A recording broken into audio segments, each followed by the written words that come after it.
Good afternoon and welcome to the Alcoa Corporation Fourth Quarter 2020 Earnings Presentation and Conference Call. All participants will be in a listen-only mode.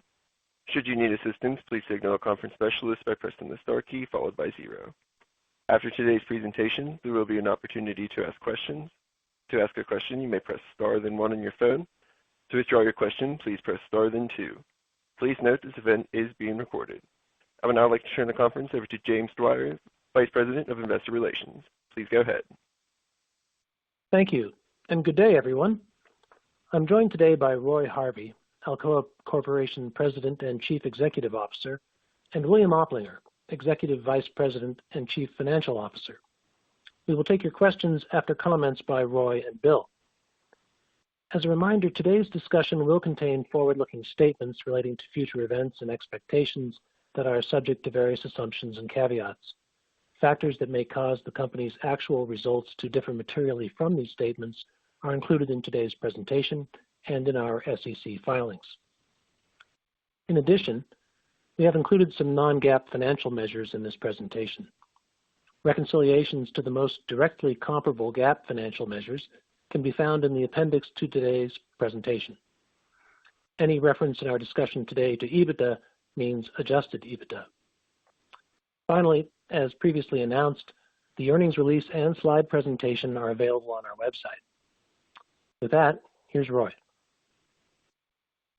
Thank you, Jim, and thanks to everyone for joining this call today. Obviously, 2020 was a historic year, with the world united in fighting through the challenges associated with the global pandemic. Throughout this turbulent time, however, we stayed true to our Alcoa values and accomplished much in an unprecedented year. We focused on our people, making sure we took every possible steps to protect our employees and contractors and to support the communities where we operate. Due to teamwork across Alcoa, we not only kept our operations running efficiently, we improved our processes and made our company even stronger. Bill will discuss the specific financial results shortly, but it all culminated with a solid fourth quarter. We had a higher sequential quarterly adjusted EBITDA, and we also recognized quarterly improvement in revenue. Both prices and demand improved in the fourth quarter, including for value-add aluminum products. And for the full year, we made significant progress in improving our cost structure with our multi-year strategy, and we will highlight many of those achievements during this call today. First, however, I would like to address safety. Despite so many accomplishments in 2020, and as reported last April, we sadly did not achieve our most important objective. A contracted worker died on February 10th after sustaining on-the-job injuries at our Poços de Caldas facility in Brazil. This was an unacceptable tragedy, and we've worked to make sure it does not recur. This tragic accident demonstrates that we must be ever vigilant with our safety practices and must remain focused on each and every task at hand. Safety is embedded in the 3 Alcoa core values you see on the left hand of this slide, and those 3 simple values continue to guide us. In fact, our response to the pandemic demonstrated how a relentless commitment to these values can deliver positive impacts. Not only did we sustain our operations, we also set annual production records in both our bauxite and alumina segments. In aluminum, we continued to improve our cost structure and successfully completed the full restart of the ABI smelter in Bécancour, Quebec, and the curtailment of the Intalco smelter in Washington State. Together, these 2 actions resulted in an $86 million improvement in EBITDA in 2020 over 2019. Importantly, 2020 was a year with significant accomplishments across Alcoa. We started the year with the full implementation of our new operating model, which reduced overhead costs and improved overall efficiency. Before we encountered the impact of the pandemic, we had already put in place aggressive targets for non-core asset sales over a 12 to 18-month period and year-over-year improvements for working capital and productivity in 2020. With the economic uncertainty created by this pandemic, we also implemented additional actions to generate and protect cash. We finished the year meeting those targets.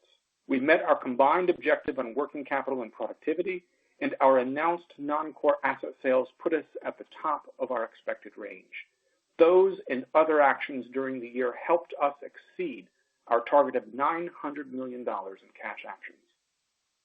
In November 2020, we announced the divestiture of our single rolling mill located in Indiana at Warwick Operations in a $670 million transaction expected to close in March of this year. Finally, on this slide, our strategic priority to advance sustainably provides many new opportunities, and we will talk later today about how we're leveraging our industry-leading performance to succeed in a marketplace expecting and demanding strong ESG performance. So with that, Bill will now detail the results. Thanks, Roy. The 2020 fourth quarter saw revenues exceed third quarter levels on stronger aluminum prices. Revenues were up $27 million compared to the prior quarter and lagged the fourth quarter of 2019 by $44 million on lower alumina prices. Fourth quarter earnings improved versus both the third quarter and year-ago quarter, either including or excluding special items. Special items in the fourth quarter were $53 million, primarily related to the U.S. pension lump sum settlements. The net loss attributable to Alcoa Corporation improved $45 million to $4 million, up 24 cents per share, and was $1.61 per share better than the prior year. The adjusted net income of $49 million, or 26 cents per share, was $1.43 per share better than the prior quarter, and 57 cents per share higher than the prior year fourth quarter. Also on an adjusted basis compared to the previous quarter, EBITDA excluding special items improved $77 million to $361 million and improved $15 million compared to the fourth quarter of 2019. For the full year, revenues declined $1.1 billion to $9.3 billion on lower alumina and aluminum prices, while the net loss attributable to Alcoa improved $955 million to $170 million, primarily due to lower restructuring charges. Adjusted net loss for full year 2020 was $215 million, down $31 million from 2019. Let's look closer at factors driving adjusted EBITDA in the fourth quarter.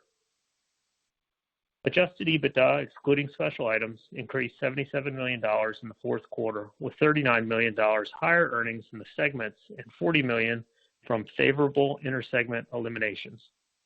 Overall, favorable market price impacts totaled $92 million, where higher metal and alumina prices were partially offset by a weaker U.S. dollar.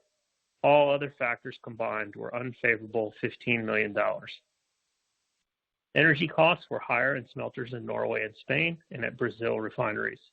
In price mix, lower CBG bauxite prices and unfavorable alumina segment contract mix outweighed improved product mix in the aluminum segment. Volume was unfavorable primarily due to lower CBG and Juruti third-party bauxite shipments. Production costs were up sequentially in the aluminum segment, where labor costs increased after summer holidays, increased pot relining and timing of maintenance activities, and Warwick power plant outage and related costs. Production costs were also up slightly in alumina on higher bauxite freight costs and in bauxite on maintenance timing. Other impacts totaled $54 million sequentially and reflect the impact of many of our strategic key actions. The Intalco curtailment contributed $10 million EBITDA improvement, and $12 million was related to Section 232 tariff refunds and reversals. Trading activities and equity earnings and non-operated mines and bauxite contributed $21 million. Moving to cash. Fourth quarter liquidity remained exceptional with $1.6 billion in cash on the balance sheet. Our year-over-year cash balance increased $728 million, primarily due to the net proceeds of $736 million from our July debt issuance. Sequentially, our cash balance decreased $129 million. At the end of the fourth quarter, we contributed $250 million to our U.S. pension plans. That contribution, made in late December instead of in early January, saved us $6 million in pension-related costs. In 2020, sources of cash totaled $2.2 billion and uses of cash totaled $1.5 billion. Removing the debt proceeds of $736 million, year-to-date sources of cash were $1.5 billion, within $8 million of 2020 uses, a reflection of solid operating performance and our successful $900 million cash actions program. Given our substantial cash balance at year-end and the expected influx of cash upon closing the Warwick Rolling Mill sale later this quarter, let's review the framework that guides our capital allocation decisions. Our capital allocation framework has three major components. First, it starts with a target cash balance of $1 billion, which, as our history has shown, can be higher or lower than target based on market conditions. In 2020, it has been prudent to carry more cash than our target. Second, our next use of cash is to sustain and improve our existing operations with capital expenditures. Our 2020 capital expenditures totaled $353 million, but we expect an increase to roughly $425 million in 2021 as we increase return-seeking capital spending on high-return small projects and increase sustaining capital for major mine moves and residue management projects. Third, we expect to use excess cash to maximize value creation in four ways, not listed in any priority order. We target adjusted proportional net debt of $2 to $2.5 billion within the next 3 years. That target includes our pension and OPEB net liability, and we believe it generates our optimal WACC. Returning cash to stockholders. We have a buyback authorization in place. Third, transforming the portfolio to lower costs to improve earnings through the cycle while improving its sustainability profile and investing in medium-sized value-creating projects. We will decide between these four options as we continue to review our cash balance and market conditions. Now let's look at other financial metrics. Full year 2020 free cash flow less non-controlling interest distributions was negative $142 million and includes our recent $250 million U.S. pension funding. Working capital management has been solid. Days working capital improved 4 days year over year on lower inventories and higher payables, and increased 1 day sequentially to 23 days due to higher receivables. Our key balance sheet metric, proportional adjusted net debt in 2020, increased by $105 million to $3.5 billion, primarily a result of lower pension and OPEB discount rates. While our pension net liability remained at $1.5 billion, our OPEB liability increased to $900 million. Turning to our $900 million cash actions program. Early in 2020, we announced a comprehensive cash program totaling $900 million. It was a successful cornerstone of our response to conserve cash during 2020's volatile market conditions and had three components. The first component was the 2020 cash impacts arising from our three key strategic actions announced in October of 2019. The new operating model saved roughly $45 million in overhead costs, and our entire business benefited from increased operational and commercial focus. We sold the Gum Springs treatment facility for $250 million and received the first $200 million early this year, with another $50 million to be received after certain conditions are met. While we announced the sale of the Warwick Rolling Mill for $670 million, the cash of $587 million from the sale will be received at closing, slated for the first quarter of this year. We completed the Intalco curtailment last quarter and saved $21 million. The second component was the 2020 programs announced last February, comprised of lower production costs and working capital reduction, together targeting $175 to $200 million of improvements. Despite recent higher sales prices increasing receivables, we achieved $184 million of the target. Without the $82 million of higher working capital related to union actions at San Ciprián, we would have achieved $266 million in working capital and production cost improvements. Third component was COVID-19 specific responses. We exceeded our reduction targets for capital expenditures and ARO and environmental spending by a combined $35 million and were within $5 million of the target for other spending. While we had initially planned on taking advantage of the CARES Act by deferring pension contributions of $220 million into early January of 2021, we made a $250 million contribution late in December, which generated a $6 million refund of PBGC premiums. Now let's review the outlook for 2021. This outlook reflects an expected continued progression to less volatile and improved markets. As we have noted in recent quarters, our outlook could be impacted by changes in market conditions, especially impacts related to the ongoing COVID-19 pandemic. Also remember that the Warwick Rolling Mill has triggered held-for-sale accounting. So in the first quarter, while the income statement treatment is unchanged, the Warwick Rolling Mill assets and liabilities are all classified as current assets and liabilities. Currently, for 2021, we expect increased shipments in the bauxite and alumina segments and lower shipments in the aluminum segment, primarily a result of the upcoming sale of the Warwick Rolling Mill and the completed Intalco curtailment. For EBITDA impacts outside the segments, we expect transformation costs of $65 million, higher than the cash conserving result in 2020.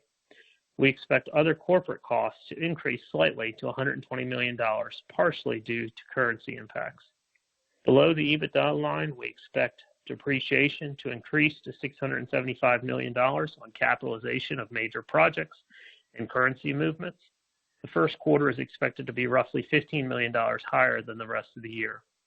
Non-operating pension and OPEB expense is expected to improve approximately $33 million in 2021 due to lower interest costs in the plans. With the current capital structure, we expect interest expense to increase to approximately $165 million. Our operational tax rate was 130% last year, with expense of $226 million. The expense and rate will vary with market conditions and jurisdictional tax profitability. Reviewing some of the key cash items, we expect pension and OPEB funding to be approximately $315 million, assuming no use of the available $500 million pre-funding balance. Return-seeking capital expenditures will increase slightly to roughly $50 million, up from the $35 million in 2020. Sustaining capital expenditures at approximately $375 million reflect the large but infrequent mine moves and residue storage area projects occurring in the near term. Environmental and aero spending is expected to rise to approximately $150 million, which represents a more normalized near-term spend, but higher than the COVID-constrained 2020 actual spending. Looking just at the first quarter, current metal and alumina prices are expected to drive EBITDA higher, with some partial offsets. Sequentially, adjusted EBITDA in the bauxite segment is expected to be $45 million lower due to lower internal bauxite pricing and an additional $25 million lower due to lower earnings from minority-owned mines and non-recurrence of favorable revenue true-ups in the fourth quarter of 2020. The alumina segment will see the offsetting benefit of $45 million from lower bauxite internal prices, partially offset by $15 million of higher energy costs and seasonal maintenance costs. In the aluminum segment, alumina costs are expected to be $20 million higher sequentially. Other items, excluding metal prices and currency, are expected to be unfavorable $10 million sequentially. As a result of our portfolio changes, we have reduced the intersegment elimination sensitivity for a $10 per ton change in API by $1 million to a range of $7 million to $9 million. In the first quarter, we also expect related changes in intersegment inventory volumes and margins to add an additional $10 million sequential benefit to the intersegment eliminations. Our annual adjusted EBITDA sensitivities found in the appendix have also been updated, but assume full operation of San Ciprián smelter, which is currently not making sales due to the strike. Approximately 50,000 tons of San Ciprián metal did not ship in the fourth quarter. In addition, based on expectations of recent improved pricing driving higher pre-tax earnings, the company expects first quarter 2021 operational tax expense to increase to approximately $65 million. With that, let me turn it back to Roy. Thanks, Bill. As we turn to our markets, in the fourth quarter, we saw strong improvement in prices for both alumina and aluminum, each rebounding due to stronger demand and finishing near their 2020 peaks that were well above the lows in April. A broad recovery in the markets from COVID-19 impacts, particularly in China, supported a resurgence in the fourth quarter in aluminum demand, with the price rally reinforced by a weakening U.S. dollar as prices ended 2020 higher than a year earlier. In December of 2020, less than 5% of global smelting and refining capacity was cash negative. The recovery in global aluminum demand has been driven by a few notable items.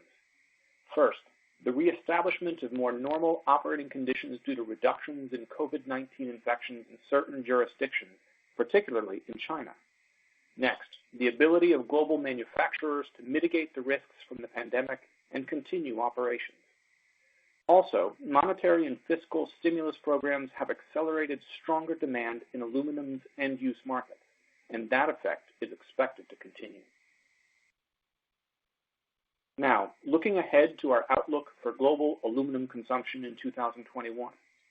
In China, where 2020 consumption exceeded 2019 levels, we expect consumption to grow again this year by about 5% year on year. In the world ex-China, where consumption contracted in 2020, we expect 2021 consumption to grow by about 10% year on year. This would be only the second time we have seen double-digit growth in the past 20 years. Globally, 2021 consumption is expected to grow by about 7%, the highest global growth rate since 2014. The speed of recovery from COVID-19 and the impact of additional stimulus measures will be key drivers in achieving this growth rate. At the same time, 2021 smelting supply growth, led by China, is projected to be lower than demand growth. As a result, the global primary aluminum market should be closer to balance this year. Now, turning to Alcoa's own commercial performance. In bauxite, increased volume in the fourth quarter offset quarter-on-quarter price decreases. In 2021, we expect third-party bauxite shipments to increase as we continue to boost production. In alumina, in the fourth quarter, API pricing edged higher quarter-on-quarter. We expect our smelter-grade alumina shipments to remain stable in 2021. Finally, in aluminum, as we mentioned in both the second and third quarters, sales of value-add products were negatively impacted from the pandemic, with the second quarter as the low point. After the 11% sequential improvement in the third quarter, we saw an additional 13% volume growth in the fourth quarter, particularly due to the automotive sector. In 2021, with demand continuing to improve and considering the impact from portfolio changes, we expect our value-add product volumes to represent almost half of our third-party shipments and to grow approximately 5% year on year. While uncertainty remains, we see clear signs that give us confidence that demand in our markets is recovering. As I mentioned earlier, we are making significant progress in strengthening our company. We are creating a cycle-proof set of assets, driving for continued improvement in our three segments and leveraging our existing sustainability advantages. As Bill discussed in his remarks, we exceeded our target for cash actions in 2020, and that included the items highlighted on the graphic. First, in October of 2019, we launched a multi-year strategy that included three key strategic actions. We implemented a new operating model that reduced overhead expenses and brought decision-making closer to our locations. It was fully implemented in 2020 and has brought cost savings and improved operational and commercial performance. We announced our intention to generate between $500 million and $1 billion through the sale of non-core assets during a 12 to 18-month period. With the sale of Gum Springs completed in early 2020 and the announced sale of the Warwick Rolling Mill, we've met this objective and will close this program near the top end of this range. Still, we will continue to evaluate additional opportunities for the sale of non-core assets, determining whether such decisions bring value for our company and are in accordance with our strategy. We continue to progress in our 5-year review of our production assets that includes a range of potential outcomes for these facilities: significantly improved competitive positioning, curtailment, closure, or divestiture. The review includes 4 million metric tons of global refining capacity of which 2.3 million metric tons has been permanently closed since the announced review. In smelting, the review includes 1.5 million metric tons of capacity, and the Intalco curtailment reduced that goal by 230,000 metric tons. Second, through the 2020 programs, we implemented improvements that resulted in leaner working capital and improved productivity gains. The benefits from those process improvements will carry forward and help us in 2021 and beyond. And third, we implemented in 2020 specific actions to generate and protect cash during the volatile market conditions from COVID-19. I am very proud of the contribution of all Alcoans in making these accomplishments possible. Next, as we move into 2021, we have some near-term actions on our radar. We expect to successfully close the sale of the Warwick Rolling Mill, which includes separating the assets that will belong to Kaiser Aluminum from the smelter and the power plant that we will continue to own. We will continue to seek resolution to the ongoing situation with the San Ciprián aluminum smelter in Spain. We're continuing to examine alternatives, including a potential sale of the smelter to a state-owned company. Next, we are working on options for the Portland aluminum smelter in the state of Victoria in eastern Australia, which faces challenges from a difficult energy environment. To find a long-term workable solution, there are two key requirements: an internationally competitive power price, including generation and transmission fees, and flexibility to manage the continued risks of grid instability. We are encouraged by positive engagement with stakeholders in Australia, including the federal and Victorian governments and energy generators. All of this work positions each of our segments for an even brighter future, driving improvements in our cost position and demonstrating our differentiated approach to sustainability across our entire value chain. In our bauxite segment, we will defend our first quartile cost curve position while we continue to leverage our sustainable mining practices, including world-class rehabilitation and working with our communities. In our alumina segment, we will also defend our first quartile cost curve position and our rank as the lowest carbon intensity producer globally. As the largest third-party provider of alumina, we will continue to lead on sustainability, such as in the reduction of water and land use, and in our marketing of the world's first ever and only low-carbon alumina brand, EcoSource. And in our aluminum segment, we will drive to a first quartile cost curve position, and through our 5-year portfolio review, we expect to have the lowest carbon emissions per ton of global aluminum producers. This requires an increase of renewable electricity from 73% currently to a projected 85% of our energy consumption. As you can see, the right financial decisions will also lead us to a best-in-class sustainability position. I'd like to explore how we believe these changes can drive value for the long term.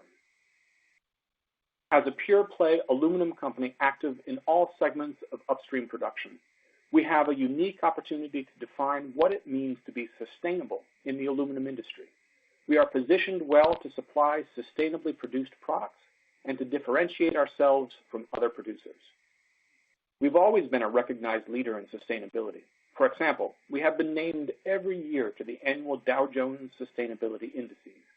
And in 2020, we continued to certify additional operating assets to the Aluminum Stewardship Initiative, the industry's most comprehensive third-party validation of responsible production.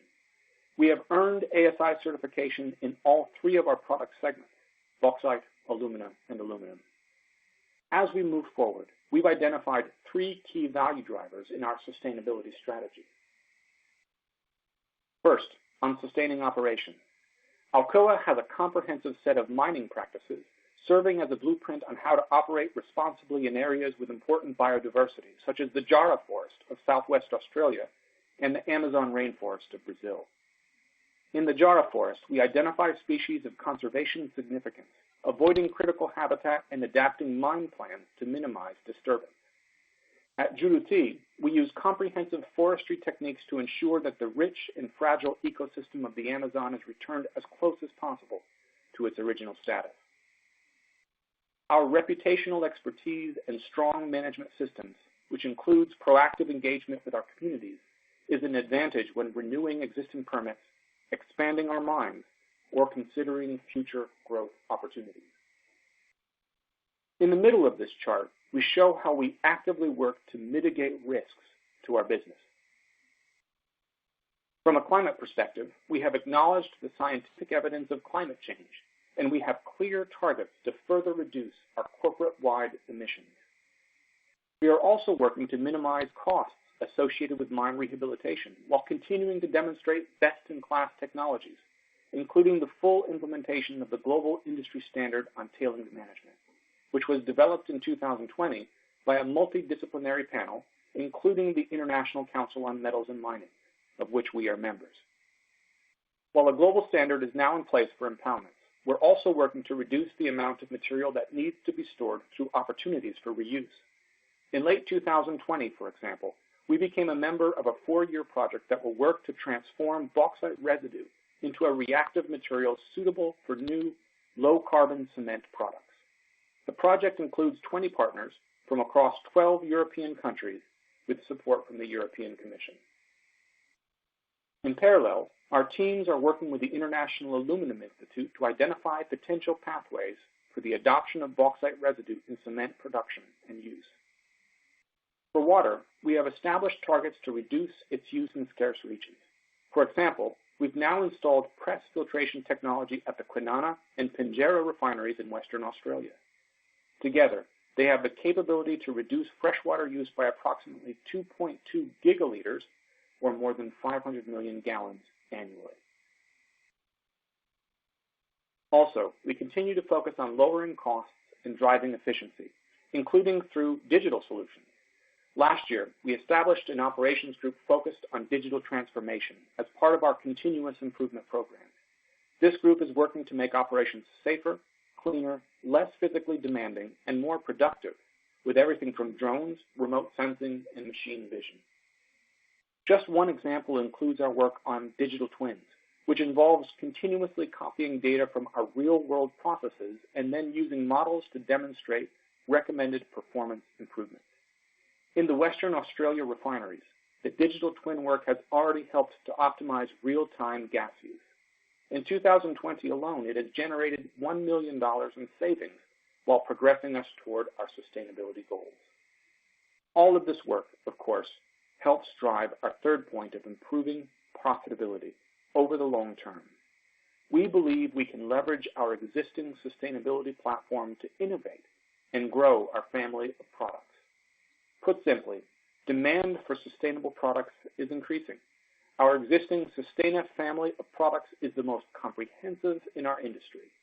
Across our segments, we continue to partner with customers who want to reduce their carbon footprint and work with companies like Alcoa that demonstrate a commitment to sustainability. We are also innovators. In aluminum, we invented the technology behind ELYSIS, a revolutionary breakthrough smelting process that redesigns the traditional process for electrolysis. It eliminates all direct greenhouse gas emissions and emits pure oxygen as a byproduct. Plus, it shows the promise of improving both production costs and output when compared to a same-size smelting cell. As part of this joint venture company, we're working to commercialize this technology over the next few years so it can be licensed for either retrofit for existing smelters or the construction of new ones. We're making progress. In December, ELYSIS announced the completion of construction on its new R&D center in Quebec. It will further advance the work first discovered at our Alcoa Technical Center outside of Pittsburgh, which will continue to play an important development role. In closing, I want to step back and reinforce a few important points. I opened today with our values, and I'm closing by highlighting our 3 strategic priorities. They have provided a roadmap as we steer this company in accordance with our values.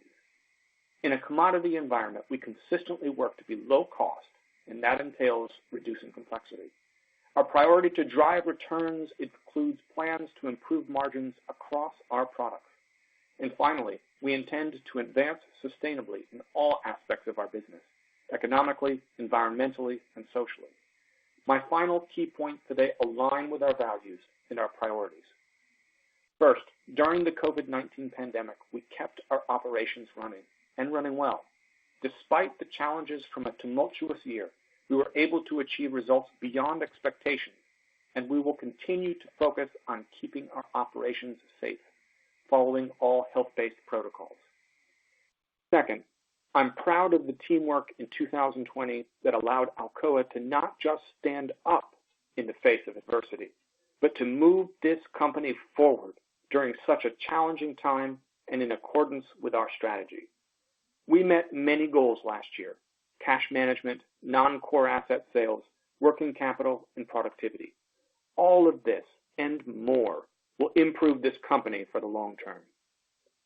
Finally, as the world begins to emerge from the current health crisis, we are well positioned to meet the demands of improving markets. Alcoa represents the element of possibility, and I'm excited about the opportunities our company will capture ahead to serve our markets, our customers, and the world. Thank you for your time today. Bill and I look forward to your questions. We will now begin the question and answer session. To ask a question, you may press star then one on your phone. If you're using a speakerphone, please pick up your handset before pressing the keys. To withdraw your question, please press star then two. When called upon, please limit yourself to 2 questions. And our first question today will come from David Gagliano with BMO Capital Markets. Please go ahead. Hi, thanks for taking my questions. They're really more along the lines of some clarification questions around some of the numbers in the presentation, the slide deck, that kind of thing. In terms of the additional business consideration, can you speak a little more and explain a little more about what's going on within the bauxite segment and the alumina segment with regards to the lower internal alumina bauxite pricing, $45 million lower, and then also related to that, the $25 million lower earnings from the bauxite mines. Is that a reasonable run rate moving forward for that piece as well? Hi, Dave. It's Bill. So let me take that one. As far as the bauxite pricing, the intercompany bauxite pricing goes, we are essentially just reflecting the changes that have occurred in the marketplace where bauxite prices have become lower, and we're reflecting that change between the 2 segments. It is really a left pocket, right pocket thing, and so overall, on a per ton basis, bauxite prices between the segment will be down about $4 a ton for the annual basis, and that results in the first quarter versus the fourth quarter about $45 million, but that just gets picked up in the alumina segment.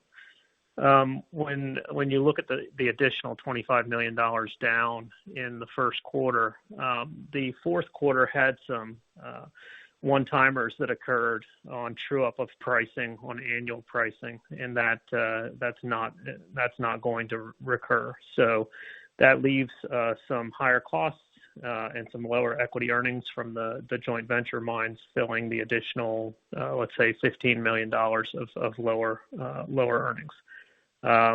Remains to be seen whether that is a new run rate. Clearly, the $45 million is a new run rate that will apply for the entirety of the year unless we see some change in bauxite prices, but we typically set bauxite prices and hold them for the year. So that will be a shift between the 2 segments. Okay, and so the true up that occurred in the fourth quarter, the one-timer, was obviously an adjusted EBITDA. Is that the total? Does that account for all the $25 million? No, that's 10 of the 20. That's 10 of the 25.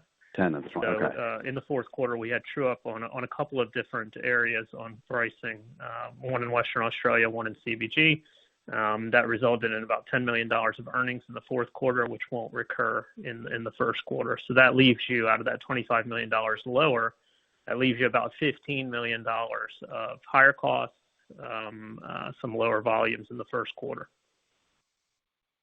Okay, and then just the other clarification I had was during your remarks, I thought I heard you mention a $12 million. I thought you said $12 million tariff benefit that flowed through in the fourth quarter, or did I misunderstand that? And if so, what was that related to? No, you didn't. You didn't misunderstand. That's a fourth quarter versus third quarter variance. So in the third quarter, we had roughly $7 million of expense. In the fourth quarter, because we reversed part of the third quarter, we had a $4 million positive. So that rounds to a $12 million variance between third quarter and fourth quarter. Okay, understood. Last question for me. The $375 million of sustaining CapEx for 21, is that a more reasonable run rate moving forward versus the 318 that we saw in 2020? It is in the near term. There's two things that are driving that.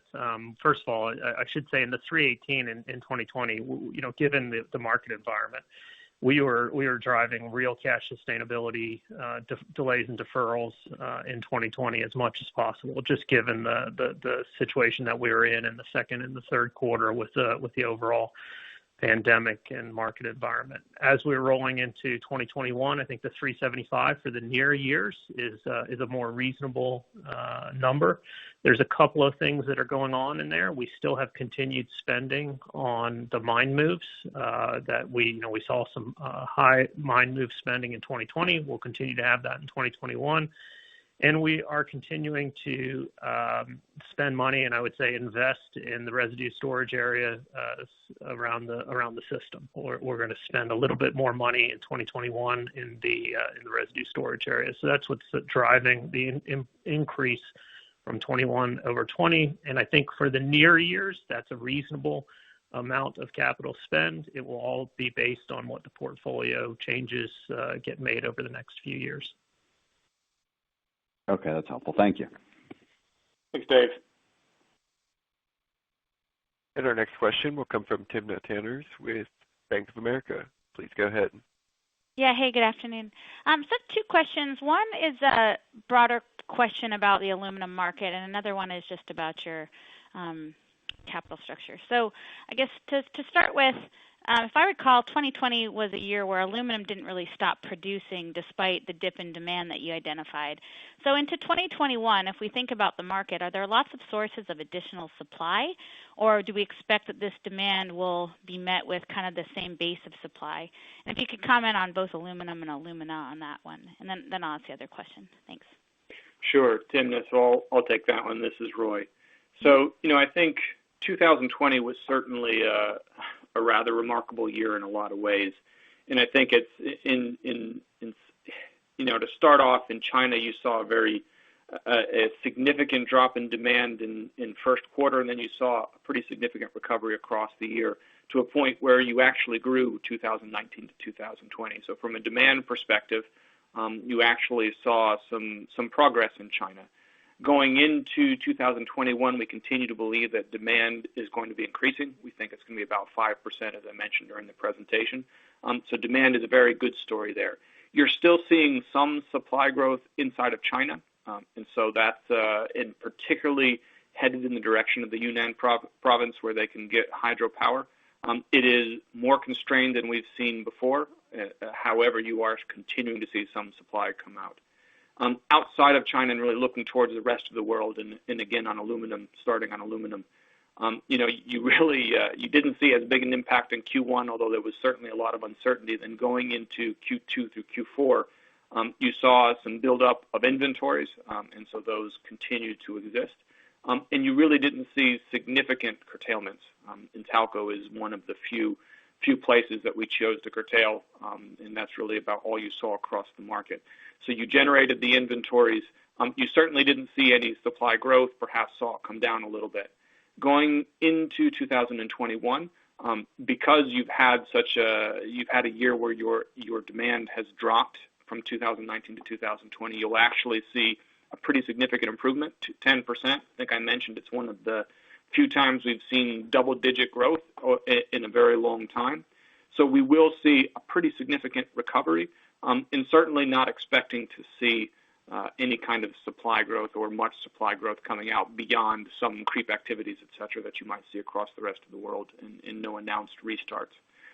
So when you take that all together, I think what it means from an aluminum perspective is that you have a quickly recovering market, and that is making certain assumptions about what happens with pandemic, et cetera. So there is still uncertainty that sits inside of there. You are seeing some constraints in how much new capacity comes online, and when it does, it will very much be for the most part, located in China. And so you should see an improving supply-demand balance versus what you saw this year. But again, there's a lot of assumptions that are baked in there. From an alumina perspective, and I don't want to spend as much time on alumina, but really, it's not so different than what I was talking about in aluminum. You continue to see the smelters for the most part operate, which meant you did not have as big an impact on demand from an alumina perspective in 2020. You will see some growth, of course, going into 2021, and that's linked exactly what I was talking about in the aluminum market. You will see some supply growth, both inside of China, but then, and again, that is very much, it's really going in two directions. Number one is more imported bauxite for greenfield or expansions. But you're also seeing more demand for bauxite because of depleting bauxite reserves. But in the end, you'll have more alumina supply coming into China, and you also have some additional supply coming on in the rest of the world, in Abu Dhabi, and then and that's really starting to drive some increases in supply there. So again, alumina is not storable, so it tends to be very small numbers circulating around zero. But we are seeing a very good demand story and a little bit of supply coming back as well. Okay, great. So summarizing, quickly recovering market year over year with limited ex-China supply response, if I understood that with some Abu Dhabi alumina. So that's a helpful overview. I wanted to just, if I could, just go through slide 9 real quick, and it's really helpful, these sources and uses. But if we didn't have these, the debt raise in July, and keeping in mind change in working capital and pension being a little higher, you would have been kind of balanced sources and uses. And, of course, there's this big amount that you're raising through the Warwick sale and a top of the debt issuance. And I know we've talked about this before, and you're fully aware of this, but what's the holdup in taking some more aggressive actions to addressing the pension, low interest rates? Keep that kind of expensive, and as you know, not a lot of benefit to keeping the cash. So just wanted any more color that you can provide on that, please. Thanks, Tim. I'll take that one. You saw, and just to make sure that it's clear, we did make a pension contribution in at the end of 2020. So we contributed $250 million.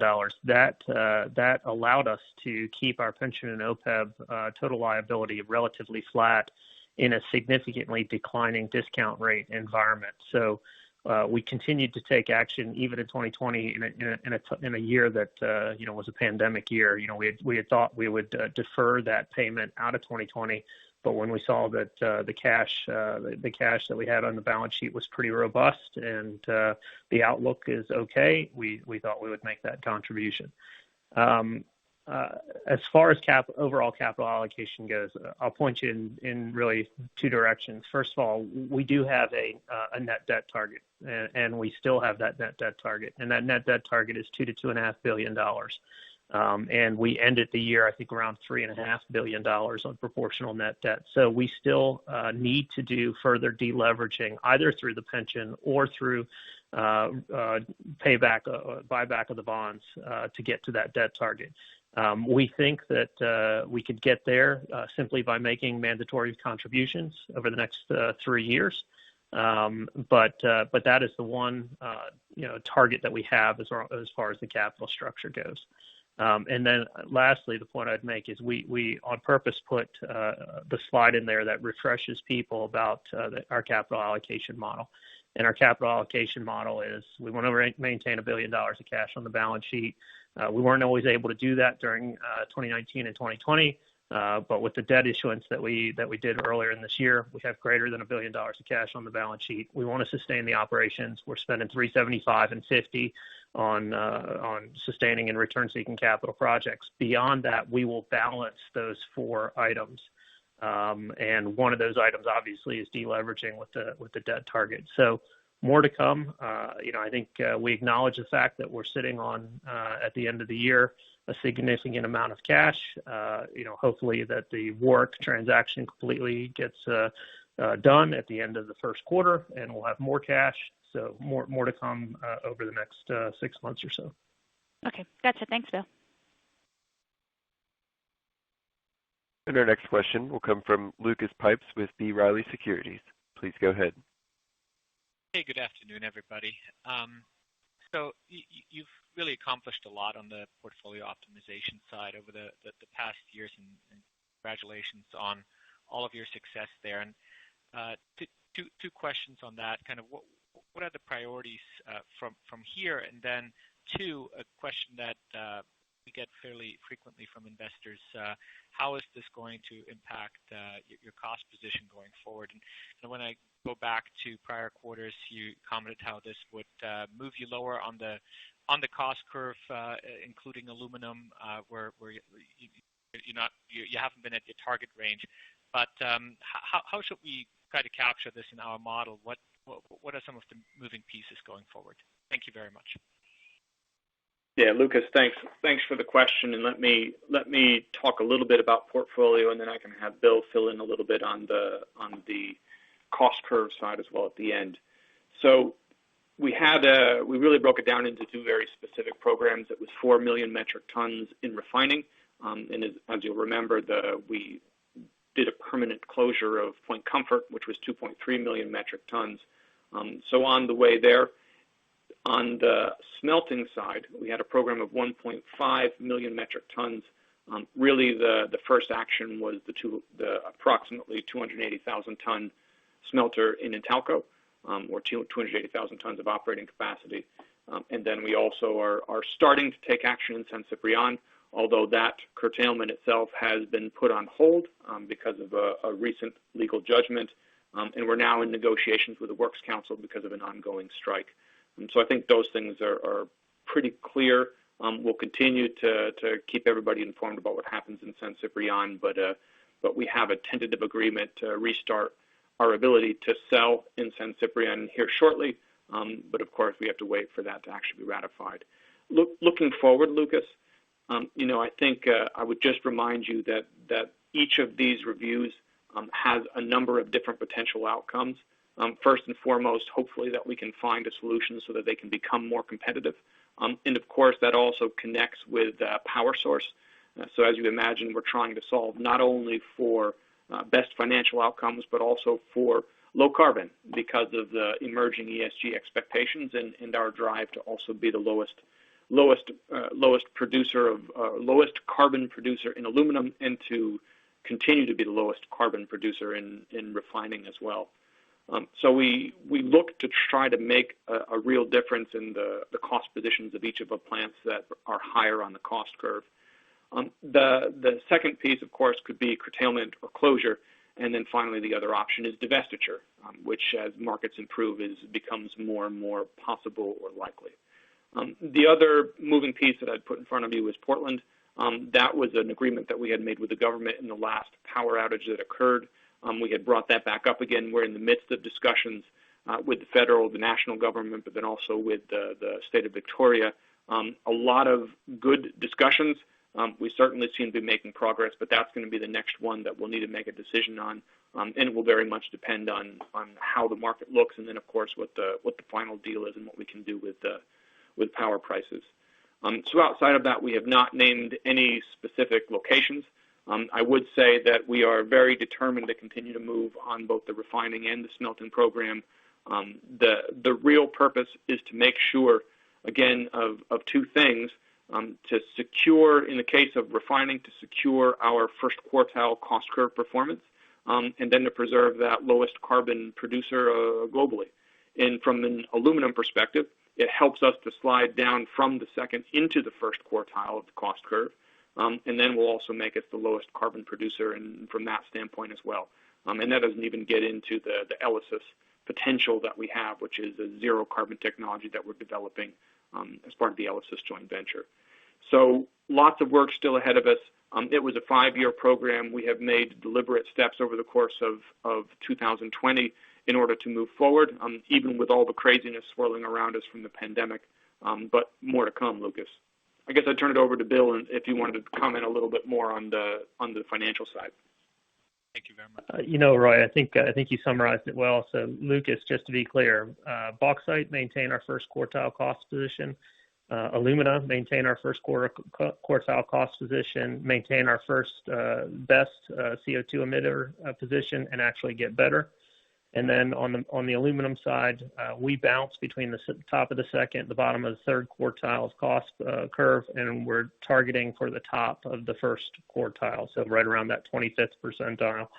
And at the same time, we will have the lowest carbon emissions portfolio out there. So both on cost and on carbon, we're targeting some of the best positions in the world.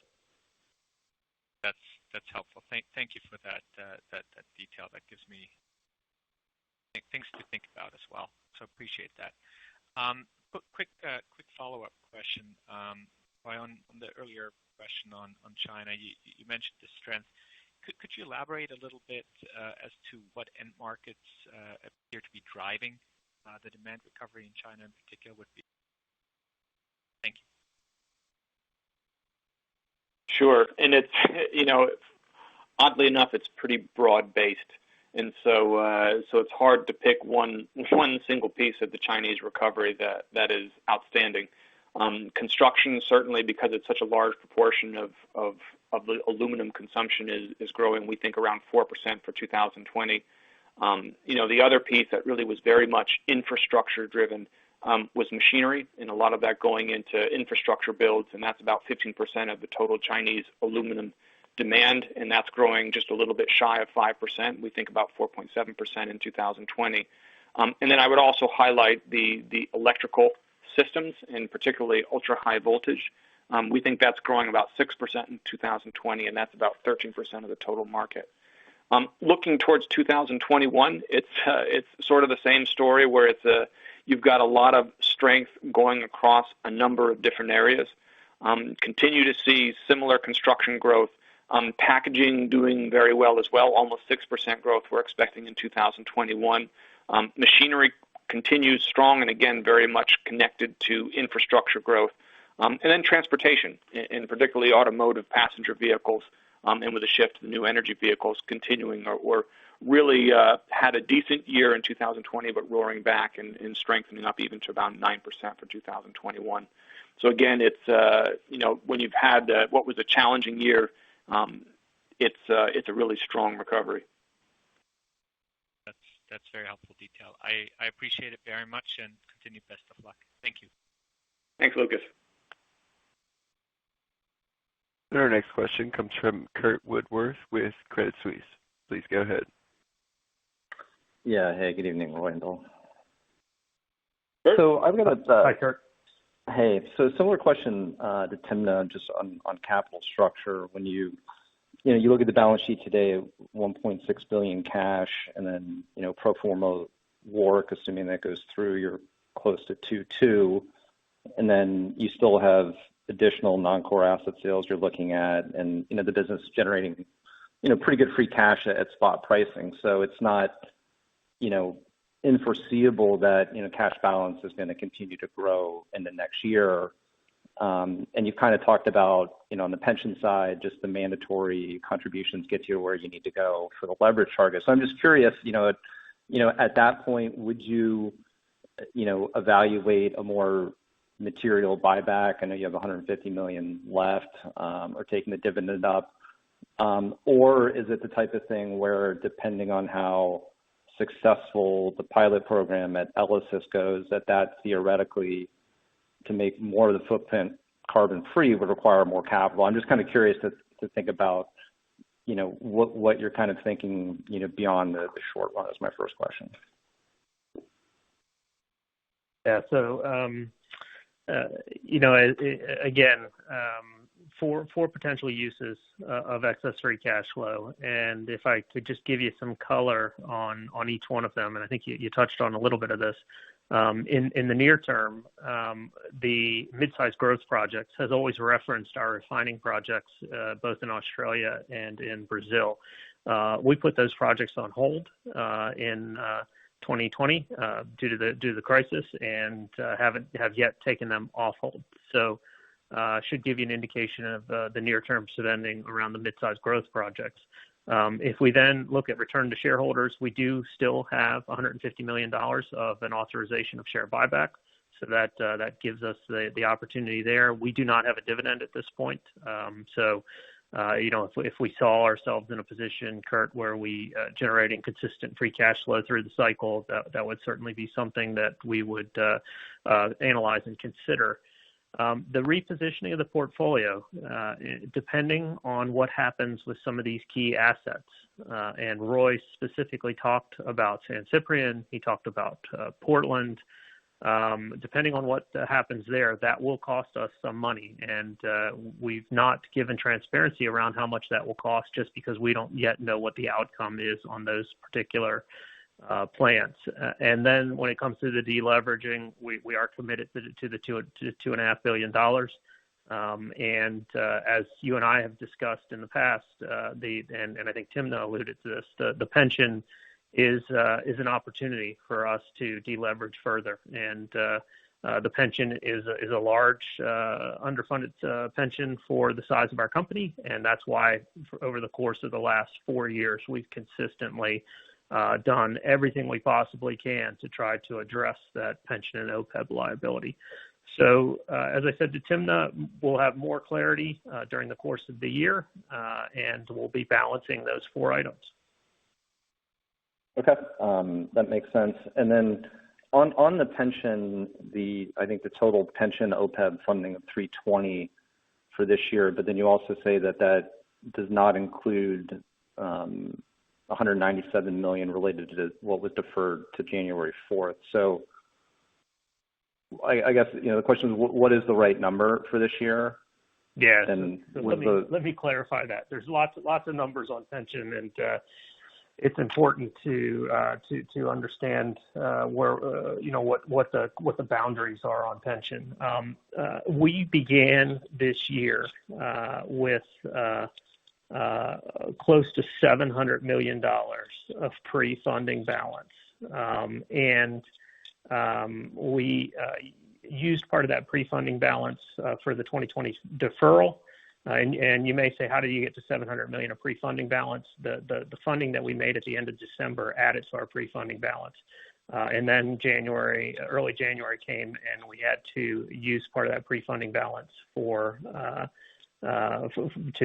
cover those deferrals.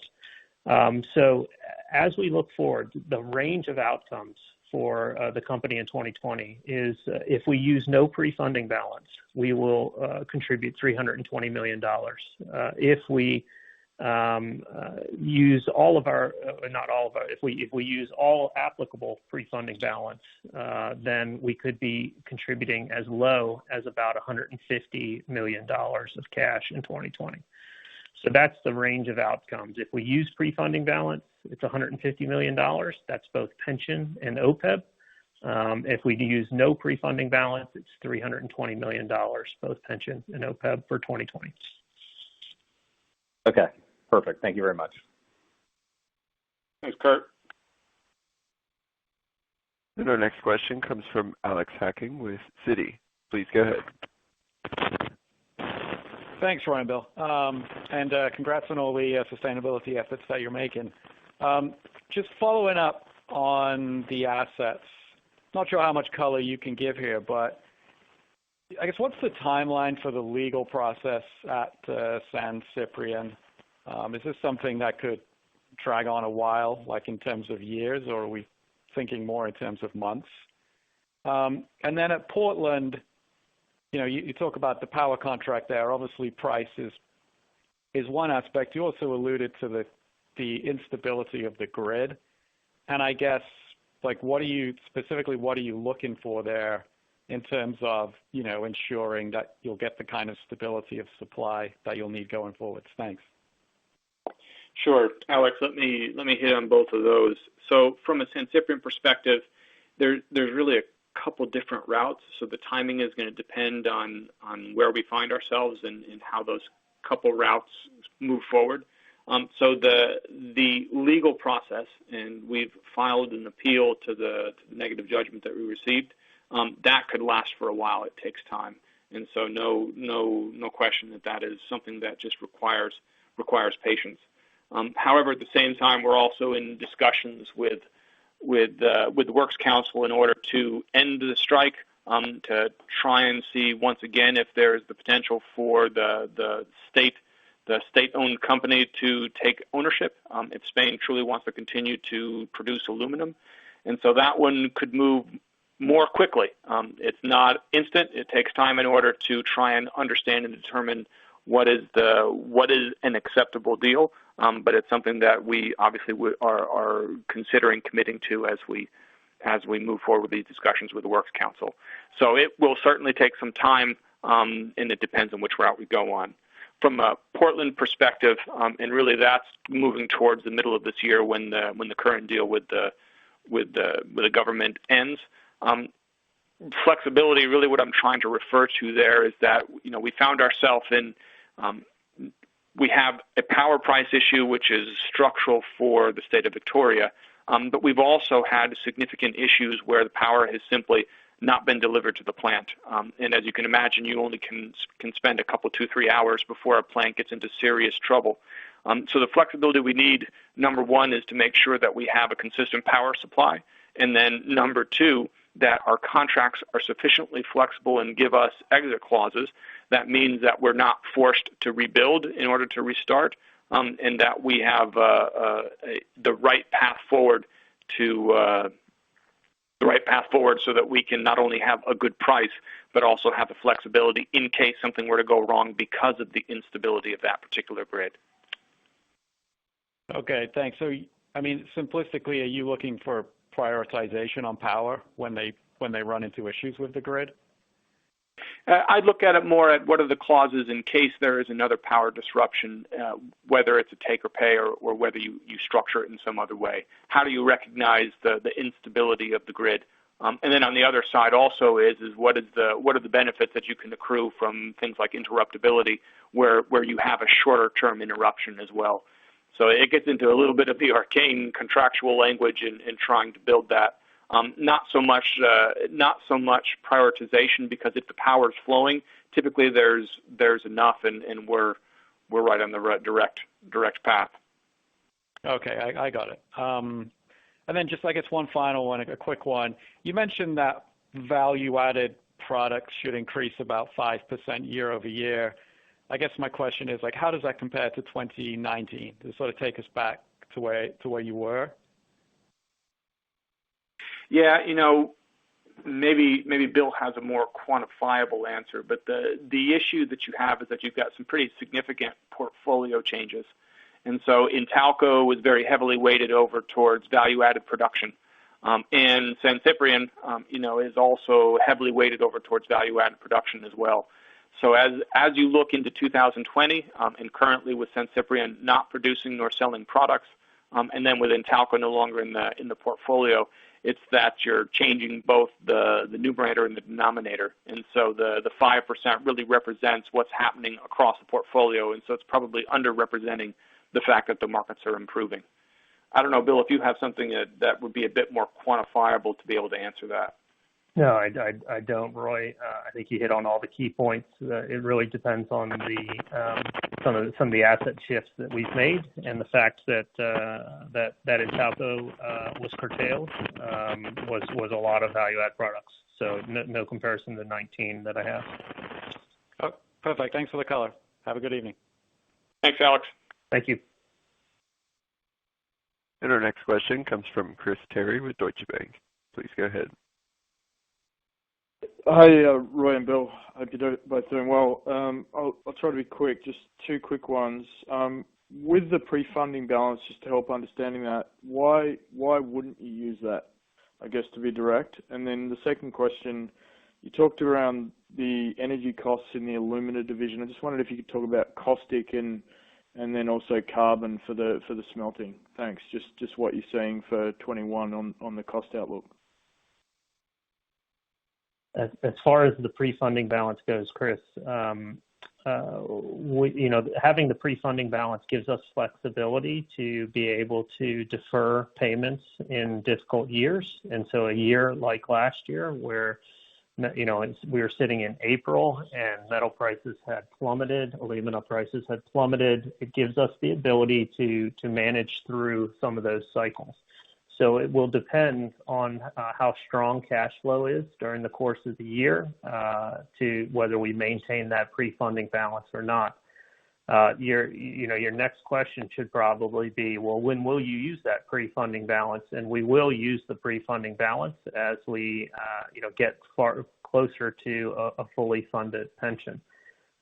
So we will use it. It's just a matter of whether we use part of it this year. We actually refreshed that pre-funding balance. So as of today, we're sitting with about $500 million of pre-funding balance. Gives us a lot of flexibility to manage cash flows over the next couple of years now with the U.S. pension system.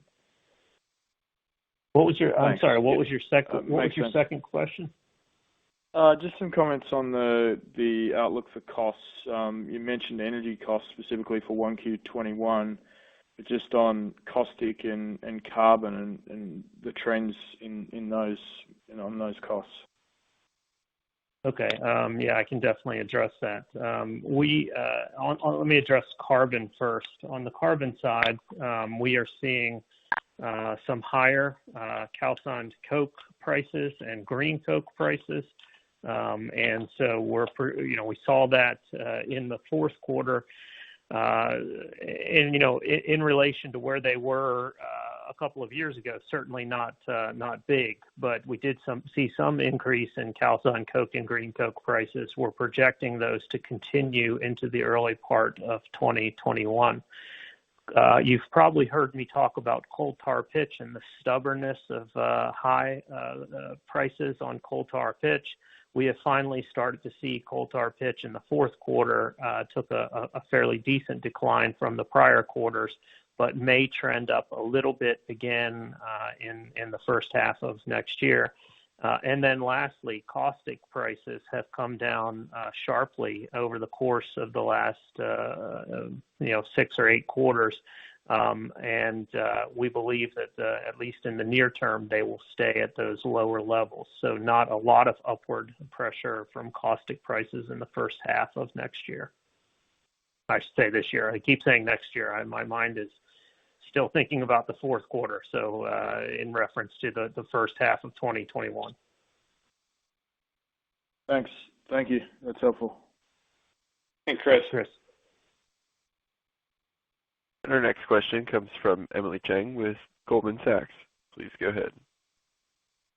Hi, thanks for taking the time today. I wanted to come back to slide 12 where you outline some of your cash actions here. And maybe this is me nitpicking a little bit, but I think the target that you had for lower production costs in 2020 was $100 million there. But I think the achieved number was 73 mil. Can you sort of talk through maybe what the variance was between the target and what was achieved, and is there a path to seeing some of that being pulled through into 2021? I'll take a first crack at that. First of all, it was an aggressive target, and we try to set aggressive targets. And if you look at each one of those targets, we either exceeded or came awfully close, Emily, to each one of those targets. And in aggregate, we delivered over $900 million of cash improvement. So for you to pick out the one where we didn't achieve it by $27 million, when in fact we overachieved on the working capital side by tens of millions, if not over $100 million, is an interesting question. This is the first year that we've been able to turn the tide on some of the cost increases that we've seen the last couple of years. We have a new operating model in place that really flattens the organization and allows us to manage across the organization much better. And while we didn't hit the target, I can tell you I'm really, really pleased with the overall results of the operations and the stability that we saw, and the fact that we drove lower costs even though we didn't hit the overall target. And then when you look at the working capital side, tremendous outperformance by our commercial team, which is now managing working capital from end to end. So that's my view. Roy, do you have any comments? Yeah, let me sort of a quick technical comment, then talk a little bit more about where we're going from here. technically one of the challenges we faced is that we had really 3 plants under significant change. And first of all, in Talco, as you can imagine, we had big intentions to see Intalco's cost drop significantly, but then reversed that and decided we would head towards a curtailment, and that really comes through in the advantages in portfolio review that will really pick up in 2021. San Ciprián also was this very special case because of the decision that we had made to curtail that plant, the ongoing legal process, and so that really is a place where it's been sort of a mixed bag, and so it's hard to compare one year to the next when you've got so much happening at San Ciprián. And the third is Warwick, and as you can imagine, Warwick was also complicated because of all the need to start that sales process, reach what I think is an excellent conclusion in a very fair price, and then also prepare to actually make that separation. So those 3 things are sort of, technically speaking, they're sort of strange things in the number itself. On the other side, I'm really looking forward, and I think Bill hit this and hit it correctly. I think we have put a lot of effort this year into building stability. I think our new operating model is very clear about who owns the responsibility for driving productivity. Our plants, all of our plant managers, our department managers, and our entire operating teams really have their eyes focused on driving productivity forward. And so, I'd say it's always a challenge. It's always a fight to make sure that you're doing that. But I would echo Bill's words that we're seeing real improvements, and we're really seeing good, smart, thoughtful, and measured ways to try and drive more productivity without losing stability, without making changes that really are don't support continuing production in going forward. And it's one of the advantages also of working our way through the portfolio review is that it really drives us to a portfolio of plants that are low on the cost curve, whether that's in bauxite, alumina, or aluminum, and that we can truly invest in and move through that cycle without having to take evasive and sort of difficult questions because they're on the bubble and therefore need to drive to either decide between curtailment or operating. And our next question will come from Carlos de Alba with Morgan Stanley. Please go ahead. Thank you very much, Roy and Bill. Just on the growth projects in alumina, can you elaborate a little bit as to what are you, how are you looking at this? What are the either milestones or things that you need to do? What is the process that you are following to decide as to when you go ahead or not? And would you pull the trigger only after you complete the portfolio restructuring in the segment, or it could be a simultaneous situation where you continue to work on the restructuring but you go ahead with the project? Yeah, Carlos, let me take a first swing at that, and Bill can chime in as well. So I'll answer your second question first. There's no need to finish the restructuring or finish the portfolio review before we decide to move forward on those projects or not. They're really 2 separate flow paths. I think we have the actions in hand, and we have the cash that would be necessary in order to do both of those things at the same time. Of course, that's dependent on market. And that really gets me to the answer for your first question, which is, we look at those projects really in 2 separate directions. What does it cost in order to bring that new capacity online, and what is the risk associated of actually hitting that target and not impacting what are some pretty fantastic plants that are currently operating? So we want to make sure that we don't create negative impacts on the broader production in order to try and capture a little bit more. So it's really making sure that they are competitive, that they are technically capable of doing that, and that we're driving the cost per ton of those brownfield expansions, or really the creep or debottlenecking projects, drive them forward as low cost as we can. The other side of it, of course, is market.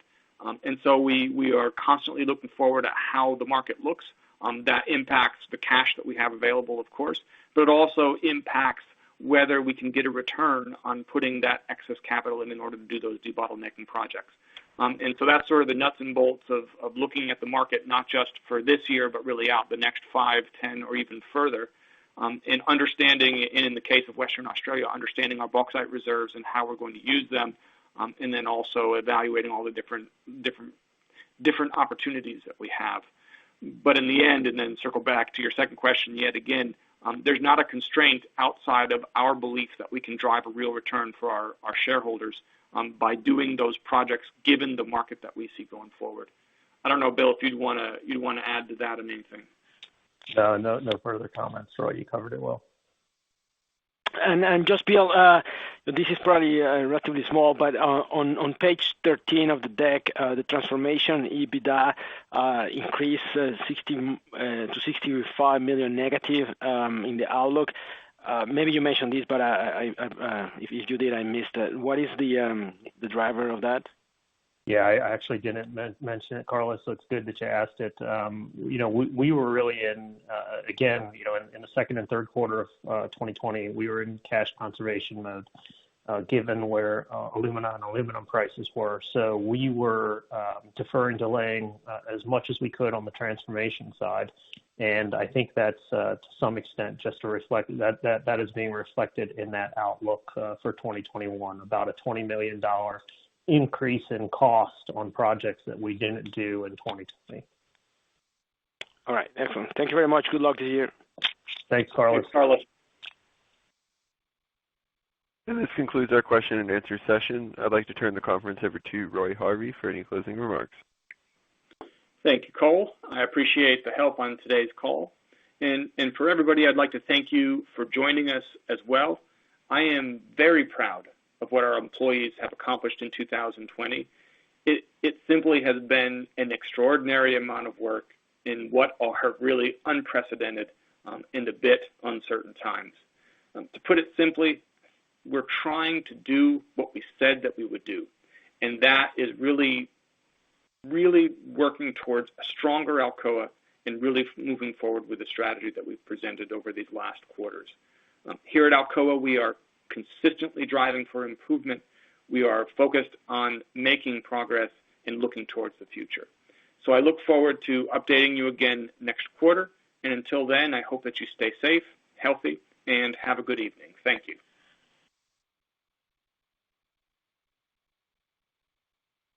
The conference has now concluded. Thank you for attending today's presentation. You may now disconnect.